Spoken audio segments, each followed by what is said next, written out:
Kalau bicara data begini tuh, saya jago sekali tuh almarhum Pak Rahman Paneto, kok masih ingat? Itu kalau data dihafal mati Pak. Ini walau alam itu benar atau tidak ya, tetapi saya bilangnya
Assalamualaikum warahmatullahi wabarakatuh.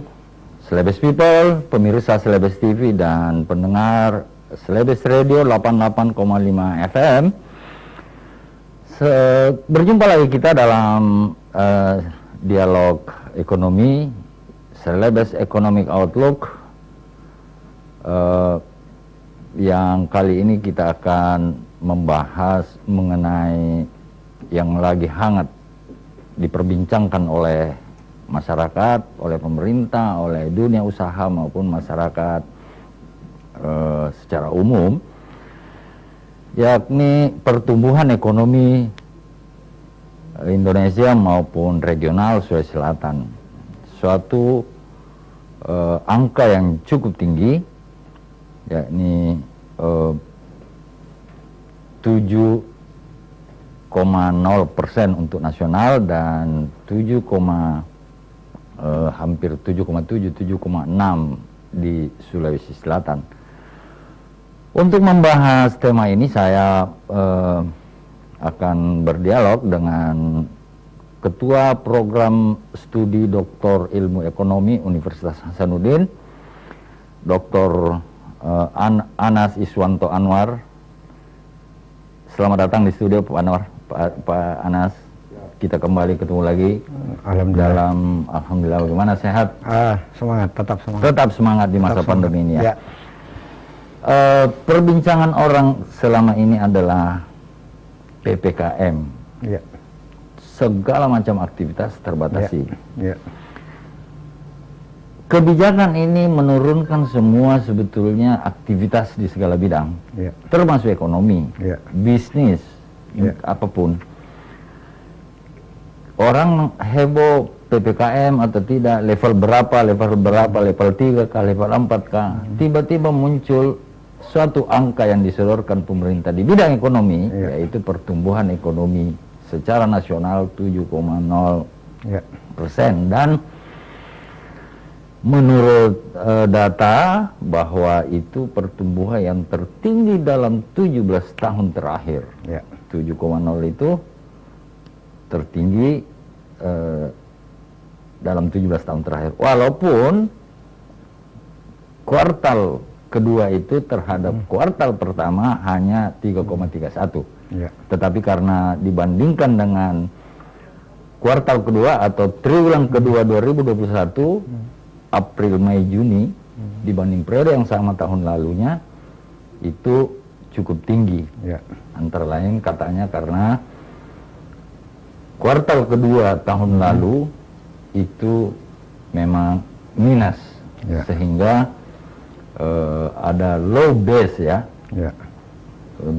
basisnya rendah sehingga trigger sedikit naik besar. Tetapi kita perlu mendengarkan bagaimana analisanya ekonom terhadap data-data yang disodorkan oleh pemerintah, karena saya berdiskusi dengan teman-teman pengusaha, teman-teman ekonom yang lain, bukan meragukan tetapi sesuatu yang dipertanyakan, bagaimana bisa terjadi hal seperti ini. Saya kira ini kesempatan yang baik untuk mendidik masyarakat supaya mereka lebih aware. Betul. Untuk itu silakan. Ya, baik. Terima kasih. Bismillahirrahmanirrahim. Assalamualaikum warahmatullahi wabarakatuh, Pak Andi Siroji dan Celebes People ya, Celebes People. Jadi memang baru-baru ini sedikit surprisingly ya, ketika kita disibukkan dengan PPKM ini, kemudian muncul lagi istilah level. Biasanya yang pakai level-level itu makanan kan semakin tinggi levelnya, ini semakin pedis gitu. Kemudian kita dikagetkan juga dari rilis sebuah lembaga yang dalam tanda petik seharusnya dia independen ya, yang selama ini memang data itu kita dapatkan dari lembaga ini gitu ya. Kemudian yang lebih menarik lagi bagi saya bahwa yang selama ini memang kalau kita perhatikan data, kita hanya dua lembaga yang kredibel dalam tanda petik gitu. Itu adalah BPS dan Bank Indonesia gitu. Dan memang selama ini mereka kompak nih. Saya tidak tahu kompak atau kekompak-kompakan gitu. Dan hampir sejalan data-data yang mereka keluarkan. Kalau tahu ada perbedaan, dia bermain di angka 0, atau 0,00 begitu. Nah, jadi benar ini menjadi sesuatu yang heboh di kalangan masyarakat ya, bahwa kok bisa dalam kondisi yang masih penuh dengan ketidakpastian ini, kondisi yang masih kita dihantui dengan pandemik ini, masa-masa di mana kita masih bergelut antara apakah keberpihakan kita ke kesehatan atau ke ekonomi. Kemudian muncullah rilis yang dikeluarkan oleh BPS gitu ya, yang tadi juga saya sampaikan bahwa tidak jauh beda dengan Bank Indonesia. Di angka yang memang sebagian orang dia menjadi bombastis gitu ya. Sehingga muncullah ya percaya atau tidak percaya gitu. Nah, mari kita lihat data ini. Data ini sebenarnya menunjukkan ada penjelasan di belakangnya. Itu YoY gitu, year on year. Secara tahunan. Berarti data ini membandingkan ya triwulan kedua 2021 dengan triwulan kedua tahun sebelumnya, 2020. Berarti 2020. Nah, memang kurang tepat kalau kita kaitkan dengan PPKM, karena kan PPKM ini baru berjalan 1 bulan terakhir inilah kira-kira. Nah, jadi kalau kita kaitkan sebelumnya, memang kan sudah mulai ada pelonggaran di situ ya, sudah mulai ada pelonggaran. Jadi memang hal ini bisa kita pahami ya, ketika terjadi mulai ada pelonggaran, artinya aktivitas ekonomi itu bergerak gitu ya, maka kemungkinan dari sisi pertumbuhan ekonomi bisa meningkat. Yang aneh ini sebenarnya kalau data ini muncul di triwulan berikutnya, nah berarti kan sudah ada unsur PPKM di dalam ya, itu satu. Kemudian dari penjelasan yang disampaikan oleh BPS ini, memang ada beberapa sektor yang mendorong gitu ya. Jadi angka ini adalah muncul angka kumulatif. Ya. Nah, memang kadang-kadang angka kumulatif ini akan mempengaruhi semua sektor, padahal tidak gitu. Tidak semua sektor bergerak gitu. Hanya ada beberapa sektor yang mungkin dia melejit, sehingga secara rata-rata, secara kumulatif dia bisa menghasilkan angka yang cantik ya, itu di angka 7%. Nah, ini juga menjadi perbincangan di publik gitu ya. Karena kalau kita sandingkan dengan data yang lain, ya, bahwa kok bisa gitu pertumbuhan ekonomi tinggi, tetapi di sisi lain yang seharusnya kalau pertumbuhan ekonomi tinggi, investasi tinggi, kesempatan kerja tercipta, pendapatan meningkat, orang tidak ada yang menganggur, kemiskinan tentu akan turun, kan mestinya sejalan begitu gitu. Tetapi yang terjadi malah kontradiktif gitu antara pertumbuhan ekonomi dengan beberapa variabel makro lainnya. Ya. Nah, jadi menurut saya memang kita harus juga fair melihat kondisi masyarakat gitu. Nah, ada masyarakat yang memang tidak terpengaruh dengan pandemi. Katakanlah dia kelompok yang menengah ke atas gitu. Nah, kelompok menengah ke atas ini, gitu ya, yang dari sisi pendapatan tidak terganggu karena pendapatannya secara bulanan. Kemudian mereka juga mempunyai emergency fund yang kuat gitu. Mereka mempunyai dana-dana cadangan yang kuat gitu. Apakah dana itu di dalam bentuk tabungan atau deposito, atau mungkin dalam bentuk aset yang lain. Nah, sehingga ketika dia membutuhkan dana-dana dana-dana yang emergensi mudah dia dapatkan. Nah, sebenarnya kelompok menengah ini yang rentan dengan pandemi ini, yang bukan rentan ketakutan gitu. Ketakutan untuk kena pandemi ini. Dan apa yang terjadi, disitulah pasti dia akan memperkuat gitu ya, menambah konsumsinya, ya, menambah vitamin, menambah kualitas hidupnya. Mereka bisa lakukan, ya. Nah, karena ketakutan ini dan mereka bisa lakukan, maka mungkin saja itu yang mendorong ekonomi bergerak, gitu ya, belanja. Dengan belanja itu. Nah, dan kita bisa kan lihat memang produk-produk yang meningkat tajam itu kan jauh lebih kepada di bidang kesehatan gitu ya. Bayangkan sampai tabung pun orang menyiapkan di rumah kan. Ya. Tabung itu kan bisa sampai 1-2 juta gitu ya. Alat-alat kesehatan itu ya, untuk mengukur saturasi orang bisa beli, untuk mengukur panas itu orang kan beli. Dan memang saya yakin untuk kelompok menengah itu pasti ada. Ya, apakah pembelian untuk vitamin, bla bla bla dan sebagainya.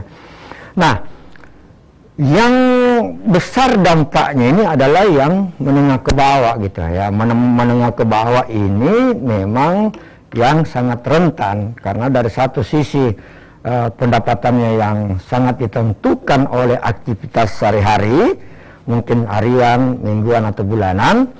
Kemudian kenalah dengan tidak ada aktivitas, orang tidak akan keluar. Nah, jadi memang kalau kita bagi dua klaster, dua kelompok masyarakat ini, maka di kelompok menengah ke atas itu, yang saya yakin ini yang sebenarnya konsumsinya yang akhirnya bisa menaikkan pertumbuhan ekonomi, tetapi tidak kena yang di bawah. Kelompok di bawah ini, itulah tadi. Jadi pertumbuhan ekonomi meningkat, tetapi dari sisi pendapatan menurun, dari sisi kemiskinan juga semakin besar, gitu ya. Itulah kelompok yang menengah ke bawah. Jadi mestinya, menurut saya adalah bagaimana menyisir untuk kelompok yang rentan ini. Kelompok yang rentan ini yang memang kesulitan hidup ketika apalagi ketika PPKM ini diperketat gitu. Dan kita bisa lihat kan memang yang selama ini yang disasar malah kelompok-kelompok pedagang kaki lima, kelompok-kelompok warkop-warkop yang kecil, padahal sebenarnya kan pendapatannya tidak banyak gitu. Dan itu yang pasti terdampak. Jadi kalau kita kembali lagi di angka yang 7% ini, jadi memang ada plus minus gitu. Karena kalau plusnya itu adalah berarti kan aktivitas ekonomi kita meningkat. Ya. Nah, ini bisa menjadi vitamin gitu ya untuk menarik investor. Ya kan begitu. Nah, orang akan lihat bahwa Indonesia sudah meningkat dengan angka 7% ini, maka orang akan datang karena sudah terjadi. Tetapi sisi yang jeleknya adalah berbahaya karena sebagian teman-teman itu akan menjadi target, ya. Nah, jadi tidak ada alasan untuk sebuah perusahaan kalau tidak dia naikkan target penjualannya, ya, dengan alasan ekonomi, katakan Sulawesi Selatan. Ekonomi Sulawesi Selatan sudah meningkat, berarti kan kemampuan masyarakat sudah ada, maka itu kan bisa menjadi target pasar, maka pasti dia akan naikkan. Tapi kalau melihat data BPS sendiri, kalau yang year on year-nya Ya. 7,07% itu, Ya. itu kan triggernya dari sisi produksi dari lapangan usaha transportasi dan pergudangan yang paling Ya. tinggi 25%. Ya.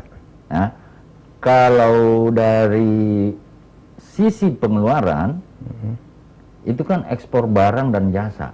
Ya. Nah, sekarang pertanyaannya, apakah sudah seberapa kencang ekspor barang dan jasa ini secara nasional ya? Ya. Dan transportasi dan pergudangan. Ya. Nah, ini fenomena yang perlu dijelaskan. Oke, kita lihat dulu dari sisi transportasi. Makanya saya bilang tidak terlalu fair memang kalau kita lihat pada kondisi sekarang dengan angka ini.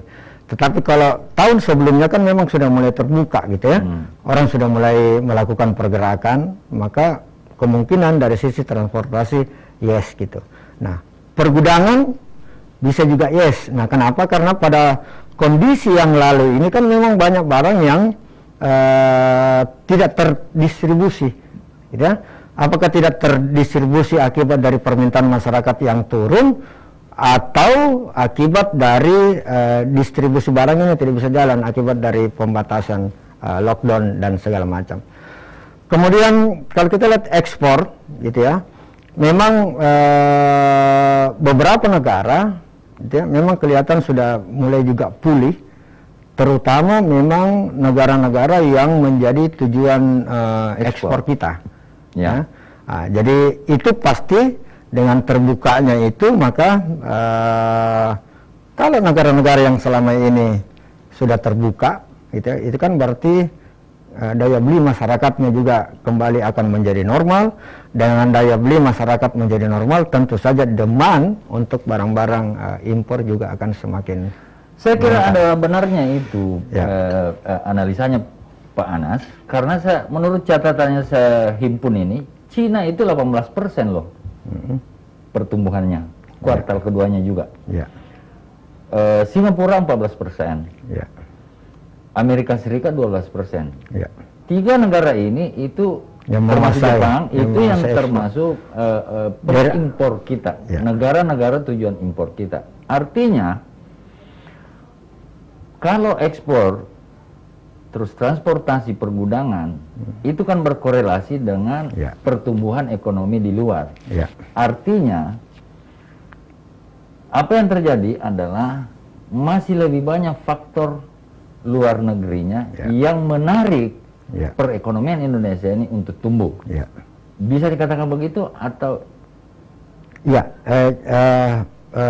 ketergantungan, jangan lupa kalau kita kembali lagi di awal pandemi ini kan memang tiga alasan utama sehingga kenapa kita bisa sangat-sangat terpuruk gitu. Karena tiga yang besar ini itu menunjukkan ketergantungan ekonomi kita terhadap negara yang namanya Tiongkok. Yang pertama dari sisi pariwisata. Kalau kita lihat data, itu menunjukkan bahwa tiga besar wisatawan kita berasal dari sana. Satu. Cina. Ya. Jadi ketika dia lockdown, habis kita pariwisata. Kemudian yang kedua adalah baik ekspor maupun impor itu juga dari Cina. Tiga besar, gitu ya. Nah, ditambah lagi satu investasi. Investasi juga itu dari dia. Jadi memang tiga sumber ekonomi. Tiga sumber ekonomi dan luar biasa perannya. Iya, peran dan ketergantungan kita. Jadi ketika Cina itu sudah tumbuh di atas 10%, kita happy tentu saja. Karena kita terikut. Ya, kita pasti akan terikut. Di tiga sektor itu ya. Tiga sektor itu. Pariwisata, investasi, dan ekspor impor kita. Betul. Impornya mereka dari kita ya. Betul. Saya kira menarik itu. Tetapi kalau melihat dari baik quarter to quarter, artinya triwulan kedua itu dibandingkan, ini masih ekonomi nasional ya. triwulan kedua dibandingkan triwulan ke-1 ada menarik karena salah satu penyebabnya itu adalah pengeluaran. Dari sisi pengeluaran itu konsumsi pemerintah yang meningkat 29%. Ya. Adakah uangnya pemerintah untuk memang menggelontorkan di kuartal kedua itu? Oke. Ada data nggak tentang itu? Oke. Kita kesampingkan dulu ada duit pemerintah atau tidak. Tetapi memang semua negara di dunia ini di dalam menyelesaikan persoalan ekonominya akibat dari pandemi, memang kalau kita masih ingat kuliah ekonomi makro itu kan ada Y sama dengan C tambah I tambah G tambah X kurang M ya. Nah, kan di awalnya itu C-nya pasti kita kali 0. Tidak ada konsumsi. Tidak ada. Oke, investasi juga begitu. Betul. Kita kali 0. Kemudian yang variabel keempat itu ekspor dan impor itu juga kali 0. Satu-satunya yang tidak bisa kita kali 0 adalah G. G itulah government expenditure, pengeluaran pemerintah. Dan semua negara memang habis-habisan senjatanya ada di situ. Nah, itulah yang sebenarnya menjadi sasaran untuk kelompok yang sangat rentan yang tadi saya bilangnya, kelompok menengah ke bawah, mestinya di situ. Nah, itu yang kita kasih subsidi. Oke, Anda tidak usah keluar selama sekian bulan, kita jamin. Ya? Jadi tidak ada alasan. Orang kan sekarang alasannya untuk keluar adalah ya daripada saya tinggal di rumah mati juga, mati konyol, ya lebih baik saya keluar, gitu ya. Sama juga kan begitu. Nah, itu yang menurut saya di awal yang kita tidak konsisten dengan model seperti itu. Ditambah lagi ya dengar ceritakan begitu banyak penyelewengan apa segala macam gitu ya. Kemudian juga aneh bagi saya karena pernah suatu waktu itu malah pusat yang berteriak, kok dana ini tidak disalurkan, itu kan tidak daya serapnya rendah, itu menjadi aneh. Nah, itu yang sebenarnya awal-awal yang sedikit mengganggu sehingga proses pemulihan kita juga sangat terganggu. Nah, kemudian benar juga tadi gitu, kalau G kita keluar berarti ada duit, ya kan begitu ya. Nah, makanya di awal itu memang kita pahami bahwa begitu banyak peraturan baik presiden, peraturan menteri yang memang memfokuskan semua dana ya untuk penyelesaian COVID ini, ya menunda, bukannya menunda. Tapi apa yang terjadi juga saya lihat itu ketidakkonsistenan di dalam politikal fiskal ini gitu ya. Karena kok kelihatan banyak juga program-program yang dilakukan pemerintah daerah terutama yang tidak berhubungan langsung dengan penyelesaian pandemi COVID. Apalagi menurut saya pengeluaran-pengeluaran yang dalam tanda petik untuk kepentingan politik, kepentingan pencitraan. Gitu.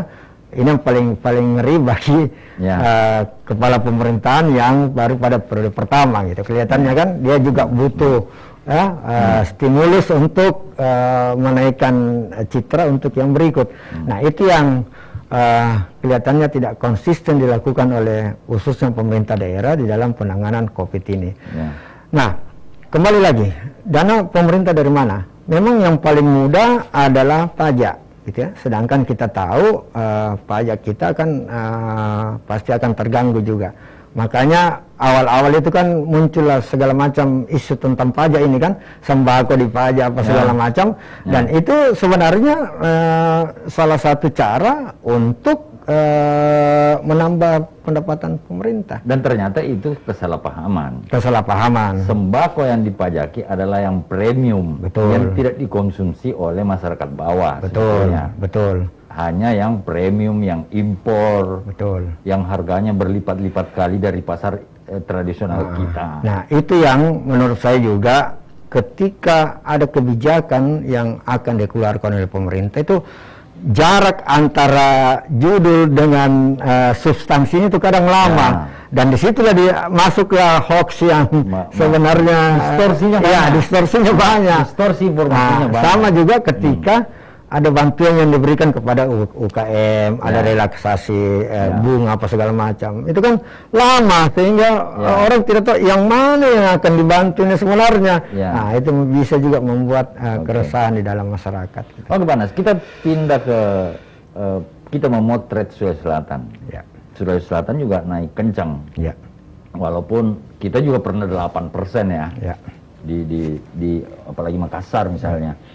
Nah, kalau kita lihat datanya BPS, triwulan kedua, Q2Q-nya, triwulan kedua itu April, Mei, Juni 2021 dibandingkan Januari, Februari, Maret 2021 juga, itu kan 7,4%.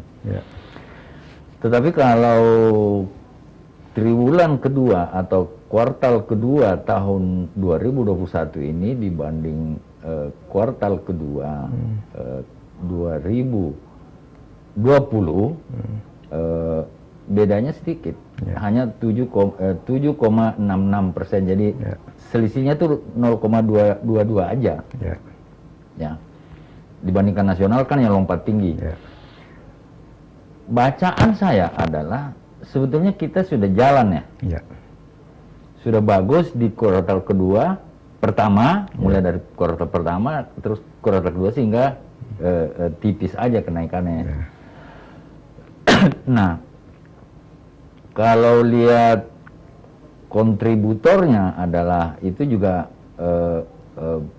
transportasi dan pergudangan ya, sama dengan nasional. Itu malah naik 73%. Kemudian konsumsi pemerintah sedikit 17%. Nah, tetapi yang konsumsi pemerintah di Q2Q-nya dibandingkan kuartal sebelumnya itu kan sampai 82%. Oke lah angka-angka itu. Tetapi saya sebagai wartawan ekonomi tetap skeptis, bukan a priori ya, tetap skeptis membaca data-data yang dikeluarkan ini. Skeptis itu kan kritis melihatnya. Kenapa saya kritis? Kita lihat angka kemiskinan deh. Faktanya, runtutannya kita bicara panas. Faktanya adalah kalangan Indonesia mengeluh. Perpanjangan, apa kata pengusaha? Killing me softly. Betul. Dengan cara seperti ini itu kan membunuh kami pelan-pelan. Nah, itu dari kalangan pengusaha. Keluhan pengusaha belum selesai. Muncul lagi ini. Itulah mengapa kontroversi, kenapa pertumbuhan ekonomi seperti ini. Kita masih ingat, PHK masih terjadi. Betul. PHK melahirkan pengangguran. Pengangguran, kalau melihat datanya BPS juga, angkatan kerja di Sulawesi Selatan 4,4 juta. Penduduk yang bekerja 4,176 juta. Jadi orang yang sudah harusnya bekerja, siap bekerja 4,4 ya. Yang bekerja 4,1, sehingga ada pengangguran 5,9%. Tetapi luar biasa kalau kita lihat dampak COVID ini, 516.000 orang, ya, atau setengah terdampak COVID di Sulawesi Selatan. Nah, itu kan dari total penduduk sekitar ya 8%-an kira-kira ya, 7,6. Tetapi pengangguran karena COVID cuma 34.000. Bukan angkatan kerja cuma 17.000. Tidak bekerja karena COVID 22.000. Ya. Penduduk bekerja yang mengalami pengurangan jam kerja karena COVID itulah 441.000. Sungguh besar memang, luar biasa ini COVID. Nah, potret angkatan kerja ini, adanya PHK segala macam, mengurangi tentu daya belinya orang-orang ini. Betul. Itu menimbulkan pengangguran kan. PHK menimbulkan pengangguran menurunkan daya beli, jatuhlah orang ke dalam jurang kemiskinan. Angka BPS yang dikeluarkan Maret 2021 terhadap Maret 2020, orang miskin itu bertambah 8.000 orang. Ya, itu kan masa pandemi ya. Ya. Maret tahun lalu Ya. ke Maret 2021 itu Ya. 1 tahun pandemi, ulang Ya. tahun pandemi. Mantan, ya. Sedang terjadi. Melahirkan Ya, tambahan orang miskin 8.000. betul. Padahal itu sudah menurun Ya, dari bulan sebelumnya sampai 15.000 Ya. penurunannya. Luar biasa. ya, Nah, itu belum kita bicara soal ketimpangan. ya, betul. Jadi pertumbuhan ekonomi ini untuk siapa di Sulawesi Selatan ini? Betul. Tolong beri kita penjelasan, Pak.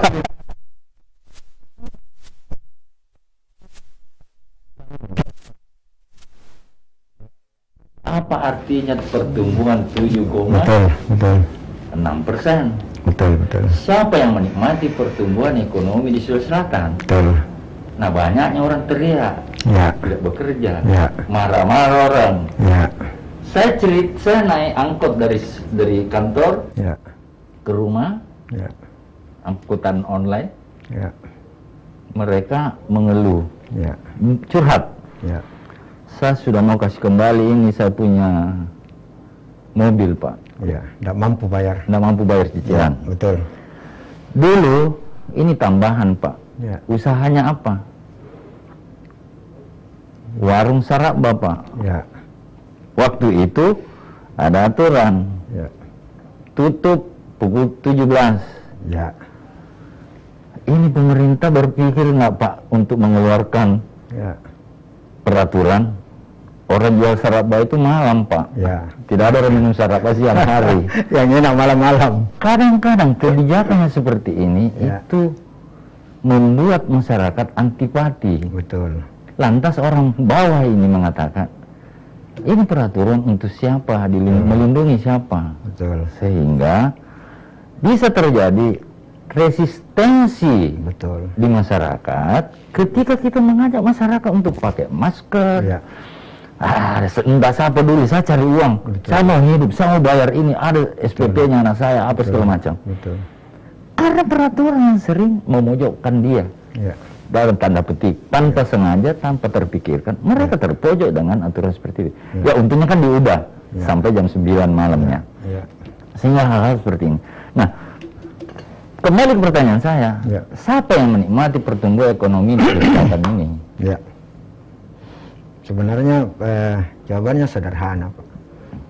Pertumbuhan. Berarti pertanyaan saya yang rumit ya? Ya kalau Bapak tanya pertumbuhan ekonomi untuk siapa ya, seharusnya welfare ya, untuk kesejahteraan kita semua. Itu kan begitu. Maka saya bilang jawabannya sederhana. Cuman yang angka-angka yang Bapak sebut ini de facto.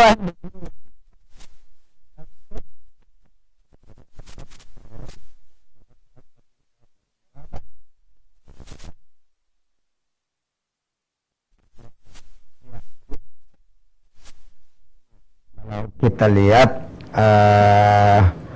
kadang pertumbuhan ekonomi ini ya tidak jauh beda dengan pencitraan lah juga dalam tanda petik gitu ya. Sehingga kadang-kadang angka itu memang menjadi tolak ukur. Jadi kalau kita juga tidak pahami sebenarnya angka ini maknanya seperti apa, gitu kan, itu juga akan menjadi masalah gitu. Tapi memang di dalam ekonomi tolak ukur atau untuk membuat klaster itu negara masuk dalam negara sedang berkembang, negara maju, negara kaya, memang adalah dilihat dari GNP per Tapi kapita. bisa sambil minum loh. Boleh. GNP per kapita dan akhirnya di pertumbuhan ekonomi. Nah, by teori memang karena dia welfare gitu, untuk kesejahteraan, maka indikator pertumbuhan ekonomi adalah untuk sejahtera. Maka kaitannya harusnya pertumbuhan ekonominya meningkat, ya, maka pasti investasinya juga meningkat, maka pasti kesempatan kerja juga meningkat, maka pasti juga pendapatan meningkat, ya, akhirnya pasti akan menurunkan kemiskinan. Mestinya kaitannya seperti itu. Nah, sekarang kita kembali kalau begitu pertumbuhan ekonomi seperti apa? Nah, yang sederhana jawabannya adalah tentunya yang kita butuhkan adalah pertumbuhan ekonomi yang berkualitas dan pro. Nah, ini kata-kata pro ini menarik itu. Pro itu adalah keberpihakan, ya.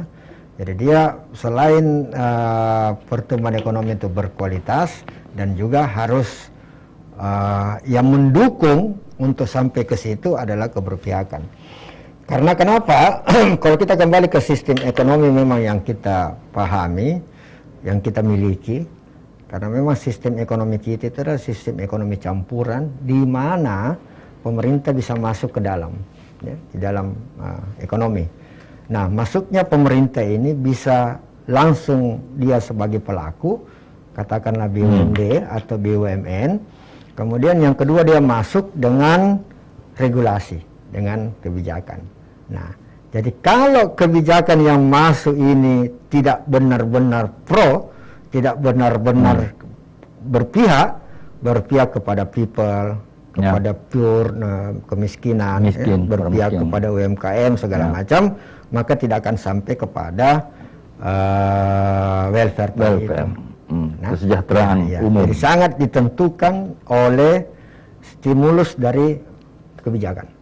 Sedangkan kita tahu bahwa kebijakan yang masuk ini tidak pure ekonomi policy, ya. Ada political policy. Nah, termasuk sebenarnya di dalam penganggaran, gitu. Nah, penganggaran juga ini sangat tergantung dengan political fiskal, ya. Karena kan yang mengatur itu adalah dari pusat. Nah, itulah yang akhirnya kalau tidak dibuat sedemikian rupa, memang agak berat ya dengan negara sebesar kita ini, dengan berbeda-beda kondisinya. Ada yang saya katakan ada daerah kita memang dari sisi sumber daya alam bagus, tetapi SDM-nya rendah. Ada yang sumber daya alamnya jelek, SDM-nya bagus. Ya. Tapi lebih celaka lagi ada daerah yang SDM tidak bagus SDM-nya.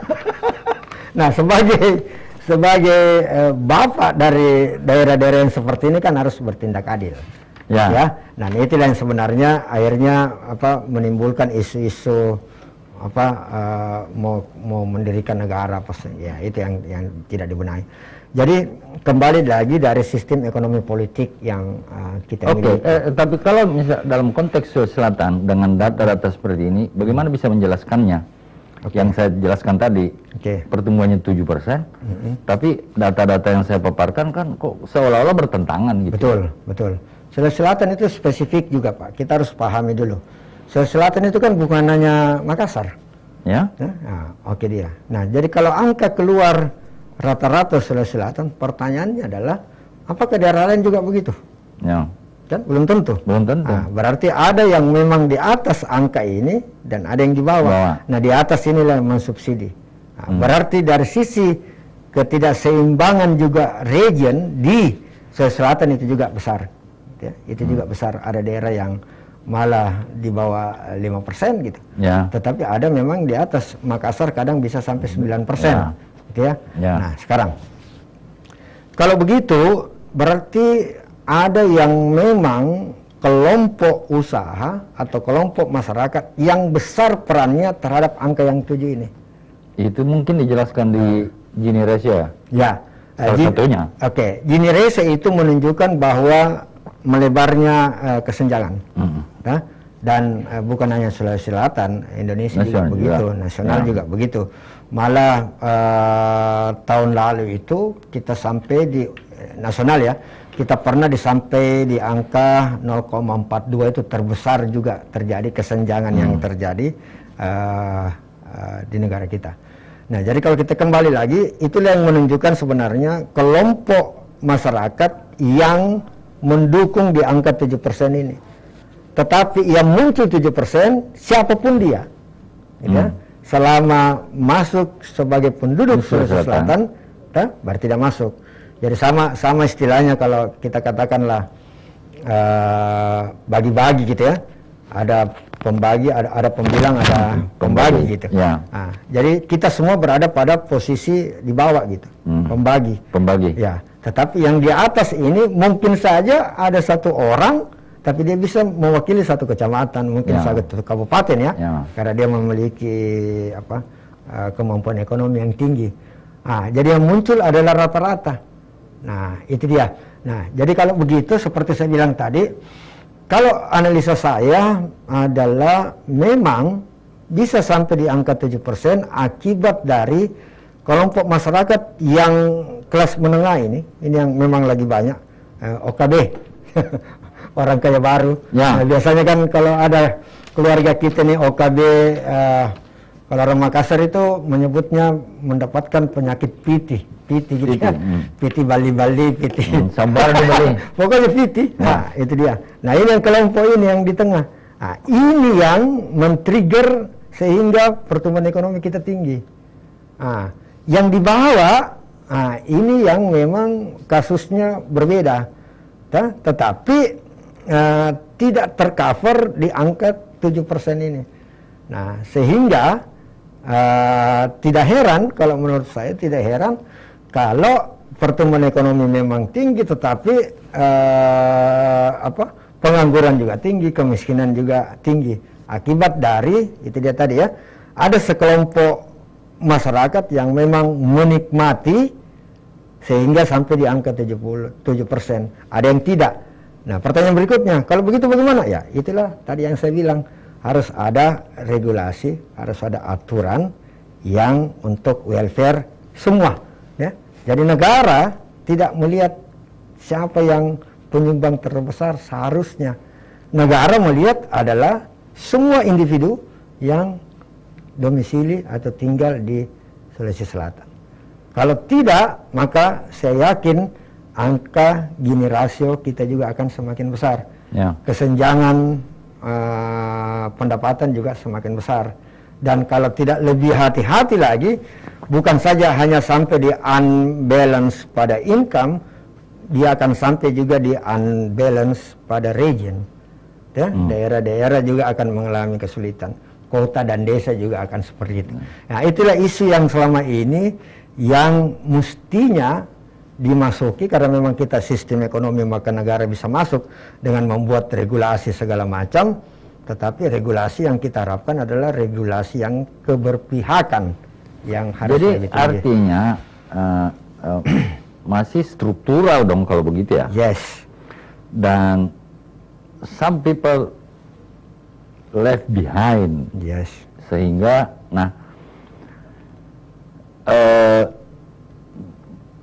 bagaimana kita bisa mungkin melihat ya, seandainya ada orang perbankan misalnya, dari yang sering dibicarakan orang bahwa 10% orang berkontribusi untuk 90% dari perekonomian, kira-kira itu. Nah, sebetulnya mungkin bisa itu terjelaskan kalau kita bisa mengakses data. Berapa sih orang Sulawesi Selatan yang punya rekening, saldo rekening 5M ke atas misalnya? Berapa orang sih yang punya rekening di Sulawesi Selatan? Sebenarnya sehingga itu bisa menjelaskan sebetulnya. Ini menarik karena ini disertasi saya, Pak. Kita bicara tentang inklusi. Inklusi. Ya, inklusi keuangan.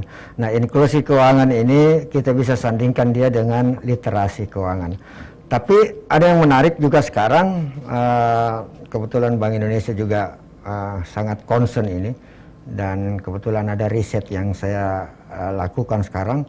Memang dia melihat inklusi keuangan, salah satu, tidak apa-apa barangkali kita sebut saja di sini, seperti di Luwu Timur, Pak.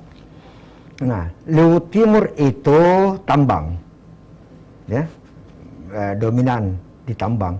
Tetapi tenaga kerja bekerja banyak di sektor pertanian. Nah, itu kan tidak inklusif, tidak inklusif gitu. Nah, jadi bukan saja itu, beberapa daerah juga seperti itu. Mestinya leading sektor di daerah itu, juga setara dengan kesempatan kerja yang dia ciptakan. Leading kemakmurannya masyarakat juga dong ya. Nah, itu yang lagi kita riset. Ini malah timpang di situ. Anomali. Ya betul, anomali. Anomali. Ya, nah itu. Menarik itu riset. Ya, jadi bukan hanya persoalan kalau inklusi keuangan memang kita sudah financial inclusion ini kan memang sudah isu lama, Pak. Isu lama. Ya, tapi itu saya kira itu hal menarik. Ya, kemudian yang kedua itu tadi berapa banyak apalagi demografi kita yang luar yang begitu luas gitu ya. Berapa banyak kantor bank yang dapat diakses, itu satu. Kemudian jumlah rekening di masyarakat. Kemudian yang ketiga juga jadi penting adalah salah satu fondasi dari inklusi keuangan itu bagaimana keberpihakan itu. Nah, karena perbankan itu kan intermediasi. Nah, jangan sampai dana yang dia kumpul di masyarakat itu tidak termediasi kepada sektor-sektor UMKM.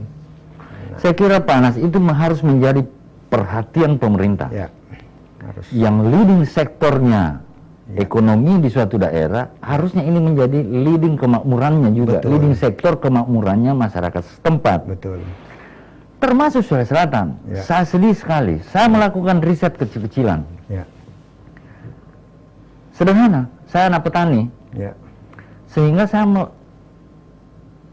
Sulawesi Selatan ini bangga sekali dengan bahwa kita, Sulawesi Selatan, menyediakan beras pangan kepada seluruh provinsi di Indonesia. Ya.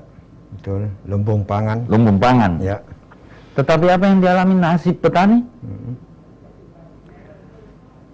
Kemakmuran petani kan kita ukur dengan nilai tukar petani. Betul. NTP. Ya. Saya riset kecil-kecilan. Ya. Sejak November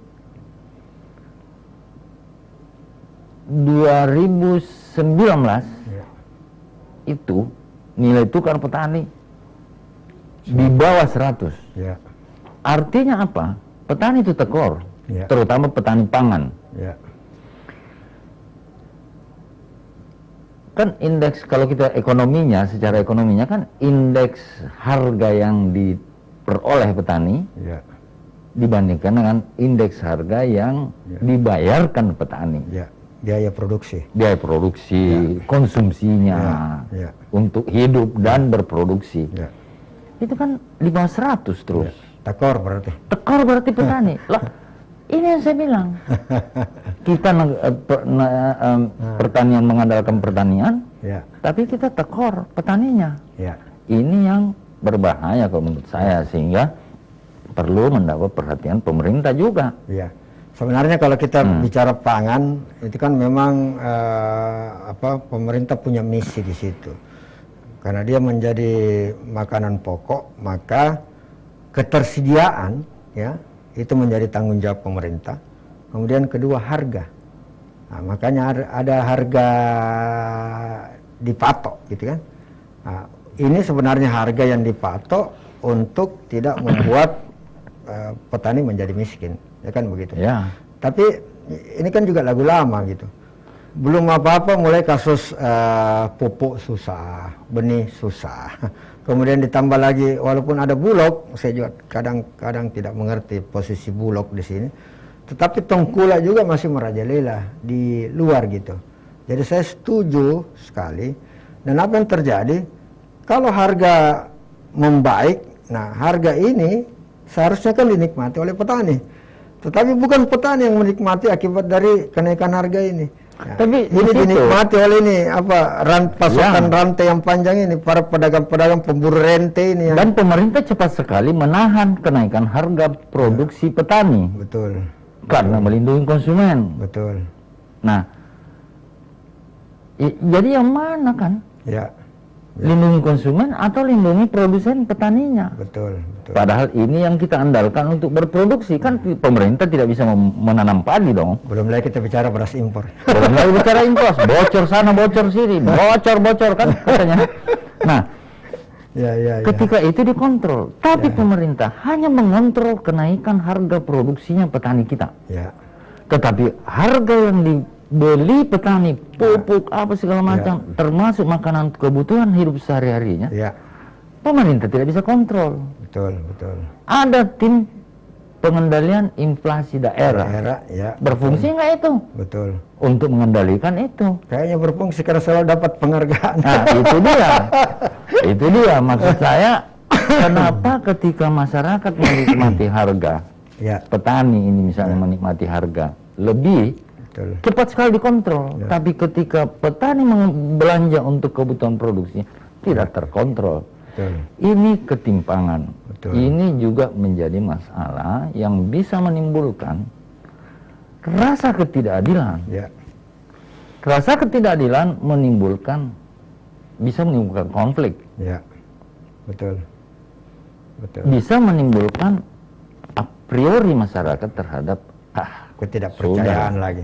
Ya, a priori. Jadi tidak kita bilang tidak percaya, tetapi a priori ya sudahlah pemerintah begitu aja lah. Iya. Jadi sama dengan istilah sebenarnya yang kita bicarakan ini adalah ekonomi autopilot atau autopilot gitu. Autopilot. Iya. Jadi biar tanpa pemerintah ekonomi bisa jalan. Biar tanpa pemerintah ekonomi bisa jalan. Toh aturan yang dikeluarkan oleh pemerintah tidak ngaruh gitu. Jadi yang dunia usaha berpikir adalah saya harus hidup, saya harus menggaji pegawai saya, maka saya akan bekerja sendiri. Tanpa oke lah ada pemerintah, tapi saya kira petani, masyarakat mengatakan oke deh, lakukan apa yang kau mau, tapi jangan ganggu Ki. Ya. Itu berbahaya juga. Itu berbahaya lagi. Berbahaya juga. Karena itu bisa menurunkan kewibawaan sebagai pemerintah ya. Nah, itu memang terjadi. Akhirnya orang bilang ya sudahlah, mau ada pemerintah atau tidak ada pemerintah kita harus jalan. Itu ekonomi autopilot. Karena begini juga tidak ada juga sesuatu keberpihakan yang saya maksud tadi. Malah keberpihakan itu menjadi sesuatu yang menghasilkan ketidakadilan gitu. Karena kelihatan ada kelompok-kelompok tertentu yang diuntungkan akibat dari regulasi yang dibuat oleh pemerintah. Nah, itulah makanya dari penjelasan Pak Anas tadi itu ada kelompok yang tidak terganggu income-nya karena pandemi. Ada orang yang punya dana emergensi yang masih kuat. Betul. Kalau saya tambahkan satu, di masa pandemi ada orang yang masih bisa mengambil keuntungan besar di masa pandemi. Yang tidak punya dalam tanda petik rasa kemanusiaan. Gitu. Obat dia kasih mahal. Itu dia. Malah terakhir untuk penguburan pembakaran mayat itu. Kremasi dia kasih sekian kali lipat, itu kan juga tidak punya rasa jadi ya oke lah perekonomian. Tapi kan dalam ekonomi selalu saja ada yang seperti itu. Ada seperti itu. Di mana saja ada situasi apapun ada orang bisa mengambil moral hasar. Ada mengambil keuntungan. Selalu ada. Kalau legal oke lah. Tetapi kalau yang tidak legal, yang kondisi susah lalu mencari keuntungan. Bayangkan kalau orang susah pun dikorupsi. Itu dia. Ya kayak bansos lah ya, double dosanya. Nah, sementara rakyat sudah kapidol, kepala bisa double kan? Aduh. Oke, Panas, kita bicara outlook. Kira-kira, ini kan basis tinggi ya. Nah, masih bisa naik kah? Di kuartal ketiga saya takut kuartal ketiga ini bubar lagi nih, berabai lagi. Contoh. Juli sampai Agustus ini kita PPKM loh. Semua tutup. Kafe dibatasi, rumah makan dibatasi, restoran dibatasi, mall dibatasi, sarana olahraga pun dibatasi. Nah, bagaimana triwulan ketiga? Apakah masih begini? Lantas bagaimana masyarakat ini bersikap dengan PPKM ini? PPKM ini kan sudah pengusaha kecil kan sudah bilang pelan-pelan kasih mati kan? Ini kan sudah omongan putus asa orang-orang kecil, orang-orang di bawah ini. Sudah kenapa enggak sekaligus aja supaya orang punya perencanaan. Tapi persoalannya kalau sekaligus pemerintah bisa tampung nggak orang hidup. Tapi dibikinlah lanjutan, terus nggak dia apa-apain. Ya. Mati juga pelan-pelan orang. Ya. Nah, bagaimana kuartal ketiga, Bos? Ya, jadi saya sering mengusulkan seperti ini barangkali. Memang bukan pilihan antara ekonomi dengan kesehatan, bukan pilihan, dan dia harus jalan bersama-sama. Nah, karena kalau kita fokus ke kesehatan, mati ekonomi. Kita longgar di ekonomi, terancam kita di kesehatan. Jadi menurut saya adalah dia harus berjalan bersama-sama. Hanya barangkali pemerintah harus tidak lagi terlalu mengejar pertumbuhan ekonomi yang tinggi. Yang penting tumbuh. Itu yang menurut saya begitu. Yang penting tumbuh aja dulu. Karena jangan sampai dengan posisi yang sekarang ini, berarti kan kalau sekarang 7, pasti kembali lagi, harus dia lebih tinggi dari 7. Ya. Nah, harus lebih tinggi dari 7. Dan apa yang terjadi, akhirnya adalah membuka lagi kan, lebih memperluas lagi ekonomi, nah artinya kesehatan mulai lagi mengancam, ya kan begitu. Jadi kalau saya, yang penting adalah tumbuh aja dulu. Tidak perlu dikejar 7, 1, 2, tapi kan dia tumbuh secara merata maksud saya. Tumbuh 1-2 kan masih di atas. Iya, tumbuh saya. Dari kuartal Iya, kedua. karena berbeda dengan tumbuh 2% dengan 7% kan berbeda, Ki. Nah, yang penting menunjukkan angka tumbuh dulu, tumbuh dengan merata, semua sektor tumbuh. Jangan kondisi sekarang kan sebenarnya di angka 7 itu ada sektor yang memang dominan yang membuat dia tinggi. Tapi sektor yang lain terutama di UMKM itu kan tidak tumbuh. Nah, jadi kalau saya biarlah di angka 1-2 aja dulu secara pelan-pelan gitu. Kan selalu kita ini menurut saya yang kurang tepat adalah mengejar pertumbuhan ekonomi yang setinggi-tingginya. Nah, kalau sudah pakai angka setinggi-tingginya, maka pasti tidak akan terjadi terdistribusi dengan baik pertumbuhan ekonomi itu. Ya. Karena yang mudah mendorong ini adalah tentu sektor usaha yang besar gitu ya. Contohnya Sulawesi Selatan, meningkat ekspor. Ya, ya. Naik pertumbuhan ekonomi tinggi. Ya. Padahal ekspornya nikel, Ji. Nah, itu dia. Ya, betul. Nikel menguasai 60% ekspor. Betul. Besar sekali kontribusinya, Betul. padahal tidak ada ke kita ini. Betul. Nah, kita banggalah dengan itu. Kita banggalah dengan pertumbuhan ekonomi tinggi. Nah, nah. itu yang barangkali yang tadi yang kita diskusikan, yang saya sebut pertumbuhan ekonomi yang tidak berkualitas atau pertumbuhan ekonomi semu atau pertumbuhan ekonomi perang yang the prank kita nih. Anak-anak milenial. Prank itu katanya.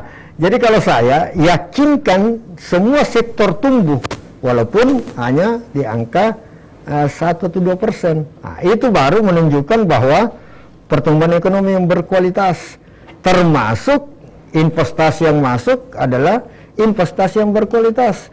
Yang mana itu investasi yang berkualitas adalah investasi yang memang bisa menyiapkan kesempatan kerja yang banyak. Betul. Nah, itu dia. Karena tidak ada gunanya investasi memang angkanya besar, bisa mendorong pertumbuhan ekonomi tinggi, tetapi yang masuk adalah padat modal. Bukan padat karya. Padat modal sama aja. Memang angka tinggi membuat pertumbuhan ekonomi tinggi, tetapi turunnya ke kesempatan kerja tidak banyak. Nah, di situ dia. Nah, jadi kalau saya jangan mengejar dulu angka yang setinggi-tingginya, tetapi dia bertumbuh aja cukup. Tumbuh dengan didukung oleh semua sektor. Atau jangan sampai sebetulnya tidak mengejar tumbuh sendiri gitu. Memang kalau kita lihat ya pemberitaan di televisi kan itu kadang-kadang juga kita kan kesian juga lihat pasar-pasar yang hanya kebutuhan sehari-hari jual sayur, akhirnya mencap-mencap penjualnya, dia lempar segala macam karena dia bilang saya mau hidup gitu. Tapi di satu sisi kalau kita lihat ya, dikatakanlah di hotel, tanda petik, acara bebas apa segala macam, siapa yang mau masuk mengganggu, ya? Atau kita lihatlah, ya paling gampang lah, saya tinggal di daerah Airtas nih, jalanan rumah saya, coba lihat ramenya itu, kafe-kafe yang besar-besar sampai malam, sampai jam 10, jam 11 malam itu masih rame. Nah itu yang akhirnya membuat yang berbahaya juga tadi kita sempat diskusikan adalah masyarakat merasa tidak adil. Gitu ya, sehingga itu bisa bergejolak dan mudah untuk terpancing membuat hal-hal yang sama-sama kita tidak kehendaki sebenarnya. Ya. Nah, kira-kira di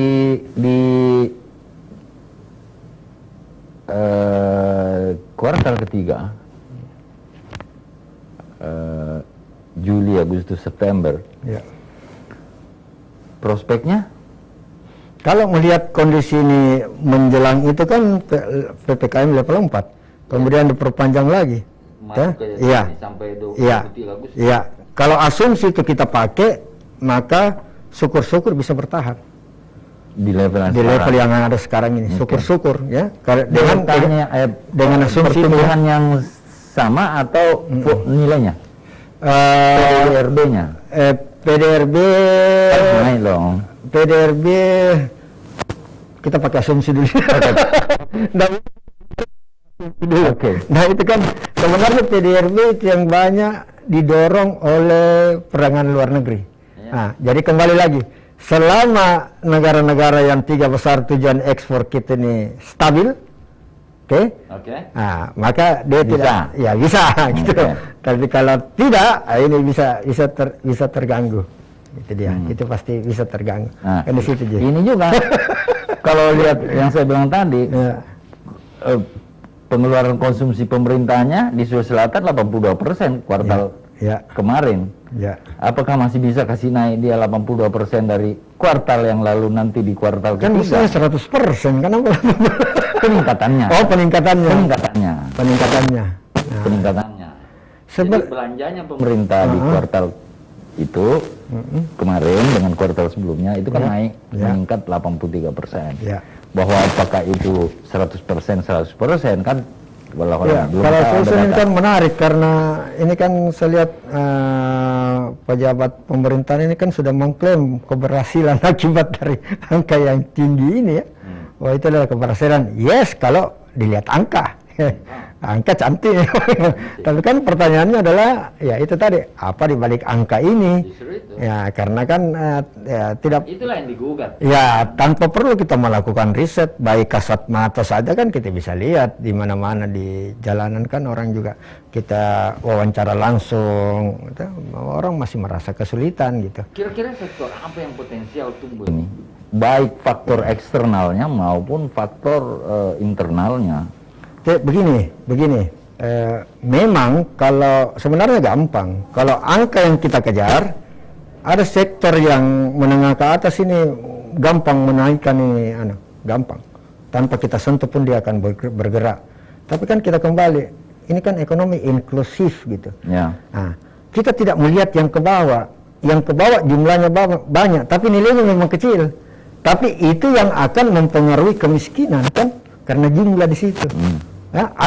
Omsetnya kecil, tetapi ketika dia tidak ada pendapatan, itu yang akan menambah di angka pengangguran dan kemiskinan. Oke, lalu apa solusinya? Pemerintah harus melakukan apa untuk mengatasi persoalan itu? Oke, saya sudah lama selalu menyampaikan bahwa pada kondisi sekarang ini paling baik kita kembali ke peningkatan lokal ekonomi. Gimana caranya? Nah, kita harus mengkonsumsi produk-produk lokal, mengurangi gantungan terhadap barang-barang impor. Rem-rem sedikit lah. Ya, sederhana sebenarnya. Yang konkret itu ya, mungkin nilainya sedikit tapi sangat besar pengaruhnya. Katakanlah kita yang punya pendapatan yang relatif stabil, bulanan ada, gitu. Belanjalah kepada usaha-usaha mikro. Jangan kecil menengahnya, mikro kecilnya. Itu kan beda ya. Warung mau mikro kecil gitu. Nah, kalau itu bergulir Pak, Ya. orang bisa hidup. Ya kan begitu, tidak berteriak lagi. Belanjalah ke tetangga, kemana gitu ya, atau sedekah, itu kan lain lagi cerita, itu kan lain lagi. Nah itu pengembangan besar nggak kontribusinya itu? Tidak. Kecil, tetapi membantu kelangsungan hidup Pak. Ya, setidaknya mencegah orang jatuh miskin. Ya, mencegah jatuh miskin, mencegah pengangguran pasti. Ya. Dan itu kan akhirnya mungkin pertumbuhan ekonomi 1-2%, tapi generasi ini kan akan terganggu, kemiskinan kan akan terganggu gitu. Nah, katakanlah produk rapat, katakanlah ya pakailah makanan tradisional yang seperti itu ya. Atau kalau misalnya ada bikin isolasi ya. pakai hotel-hotel kecil-kecil ya. Ya, atau ya pakailah. Boleh katakan di hotel, tetapi disuplai makanan dari UKM ya, yang begitu-begitu. Itu kan banyak yang bisa dilakukan.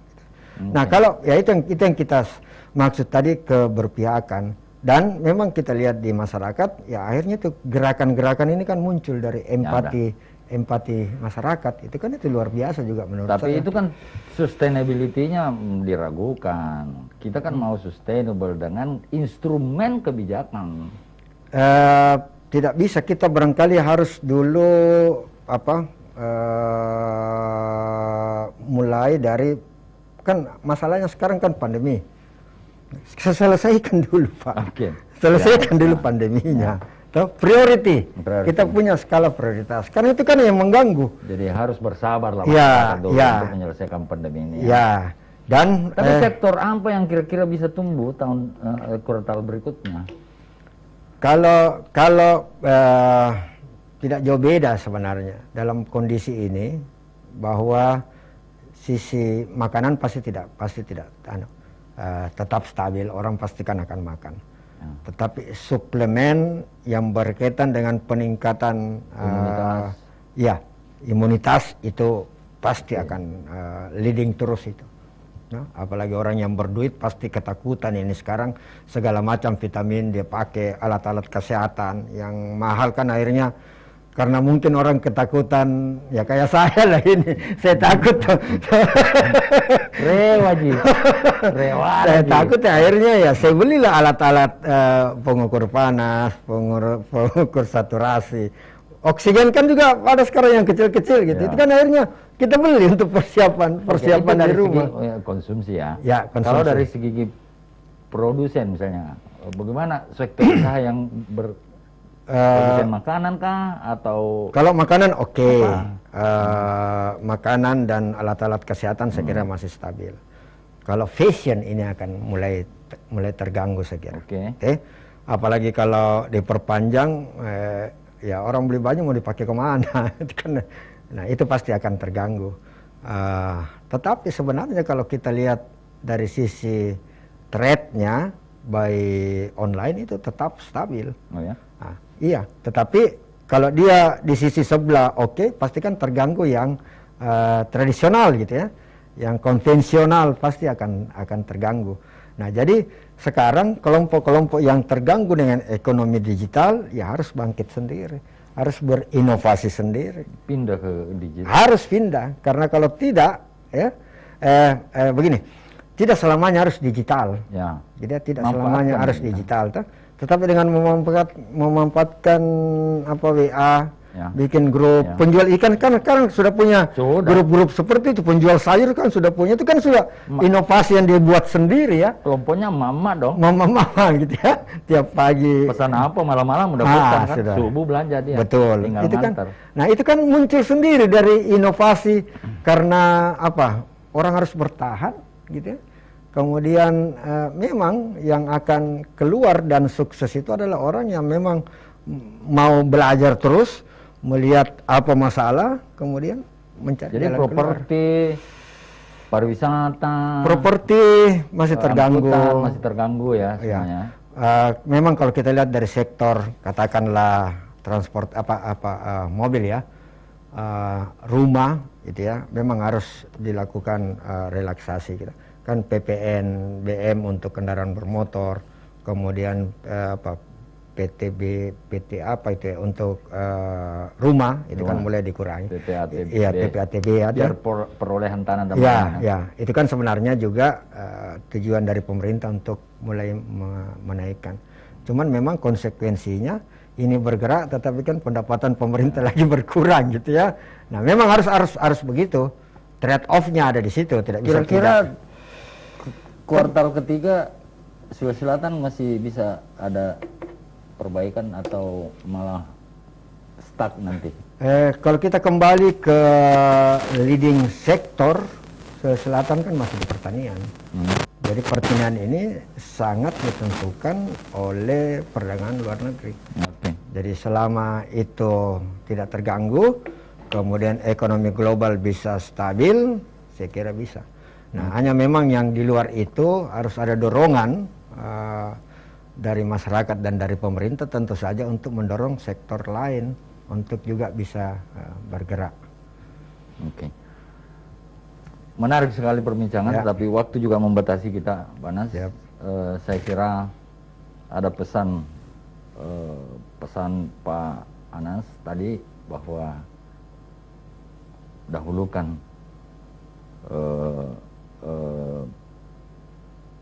masalah kesehatannya. Tentu pandeminya kita harus atasi dulu, sehingga saya kira itu tetapi jangan ekonomi harus jalan dengan protokol kesehatan yang ketat, itu yang kita konsisten jalankan. Betul. Baru bisa jalan. Saya kira masih ada harapan lah, masih tumbuh, harus apalagi Sulawesi Selatan ini kalau dikelola dengan baik. Cuman bagaimana pertanyaan kita menggugat tadi itu bahwa pertumbuhan ekonomi ini, angka-angka yang tinggi itu jangan dinikmati oleh orang-orang tertentu saja, tetapi bagaimana pemerataan itu mencegah unbalance by region, unbalance by income. Nah, saya kira itu perlu menjadi catatannya perbincangan kita hari ini. Saudara people, demikianlah perbincangan saya dengan Pak Anas Iswanto Anwar, Ketua Program Studi Doktor Ilmu Ekonomi Universitas Hasanuddin. Sangat menarik, dan mari kita tetap optimistis bahwa dengan bekerja sama, pemerintah bekerja, kita menjaga diri, kita menjaga lingkungan, tetap protokol kesehatan. Saya kira itulah kontribusi minimal yang bisa disumbangkan masyarakat adalah menjaga dirinya, menjaga keluarganya, menjaga lingkungannya dari tertular dan menularkan. Tetap pakai masker, jaga jarak, berolahraga.